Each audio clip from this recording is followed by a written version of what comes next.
আজকে সকাল সকাল প্রচুর পরিমাণে বৃষ্টি হচ্ছে। লফটের অবস্থা প্রচুর প্রচুর খারাপ। কবুতরের অবস্থা দেখে বুঝতে পারতেছেন বৃষ্টিতে কবুতর ওরকম খাবার খাচ্ছে না। আর এই সে মুরগির বাচ্চাটা পটিয়ে কবুতর বসে আছে। তো মাশাআল্লাহ কবুতরটা মুরগির বাচ্চা ফুটাইতে পারছে। আর কোয়েল পাখির অবস্থা দেখেন, যদি বলি প্রায় সাইডে এসে দাঁড়িয়ে আছে। ইঁদুরগুলো সব হাড়ির ভিতরে আছে, আর নিচে একটা কবুতর আছে আমাদের রেসার কবুতরটা।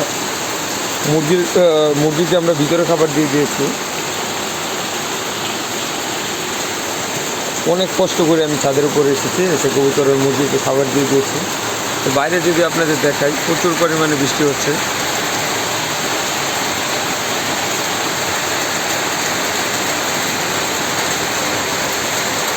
তো এই ছিল আজকের ভিডিওটি ভালো লাগলে অবশ্যই চ্যানেলটিকে সাবস্ক্রাইব করে আমাদের পাশেই থাকবেন।